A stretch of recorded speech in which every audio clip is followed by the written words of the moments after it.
Hi, my name is Raven Newberry with the National Endowment for Financial Education, and today we are in Denver, Colorado, interviewing students, educators, and stakeholders on the impact of financial education.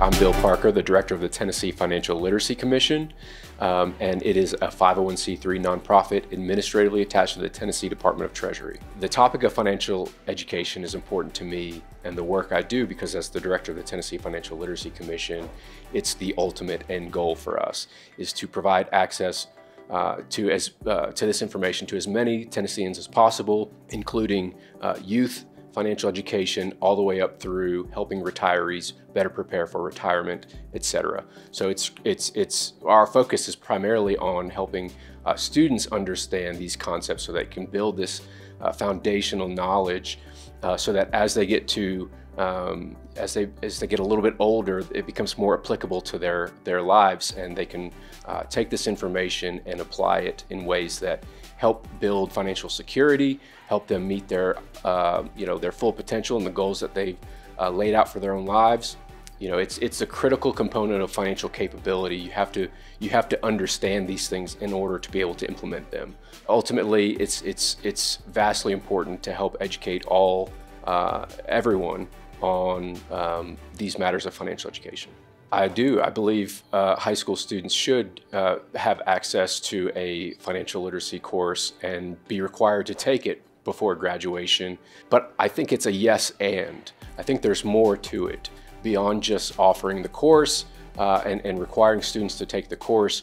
We need to work to better support teachers as the ones who are on the front lines helping to convey this critical information to students, to make it fun, relevant, meaningful to their lives, to help instill that knowledge, confidence, and help them understand that there are opportunities out there for them to be able to apply these concepts and to help sort of create the life that they've envisioned for themselves.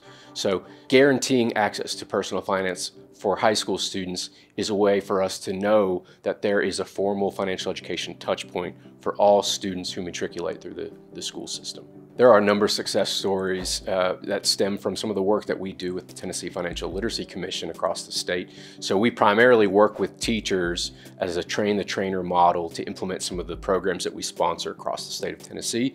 But in doing so, we often hear great success stories from educators on behalf of students, these little anecdotes like these light bulb moments that take place about students who realize that they don't necessarily have to just get in these get-rich-quick careers, these athletes and entertainers or YouTuber positions. They can in fact do something that they love, that they have interest in, and make a modest salary and still be able to save and invest for the future to create this life that they've envisioned for themselves. So that's a great success story, but we hear success stories all the time from teachers as well who are internalizing this information for the first time sometimes. Few of them have any background in financial education. So the information that we convey to them, as we also have programs that are specifically geared towards educating teachers and preparing teachers to help them better convey this information to the students. We get a lot of success stories of teachers who are now contributing more to their retirement, who are able to sort of navigate these financial challenges that they're faced with as educators. And so, there are a number of great success stories out there that we're very proud of the work that we've accomplished, and continually evolving so that we can connect these anecdotes with some of the data that we're able to show in terms of impact across the state. So there are a number of policies out there that have proven to be successful, but success is also sort of on a spectrum, right? So some policies like this wave of momentum of financial education mandates that are taking place across the United States, it's a wonderful thing because now we know more and more students are going to be having access to this information outside of just the home. We understand that they're learning these things in whether their parents are aware of it or not. They're watching and they're taking on this socialization process by their parents and their peers in the media. Now we're able to guarantee some formal financial education and provide quality instruction on these critical, important life skills for students because it's something that everyone's going to need to know. Regardless of what they end up doing for a career, they're going to have to know how to actively manage their finances and navigate any potential challenges that may throw them off course, and how to quickly course correct. So in terms of financial education, saving for the future, these things are critically important for them to learn at an early age, because of course time is one of the best things that one of the most important factors when it comes to saving and investing for the future. So the earlier that we can convey this information in a safe, formal setting, the better off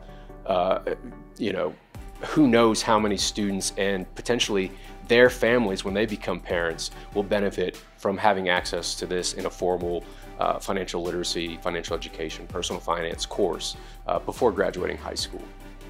To learn more, visit nefi.org.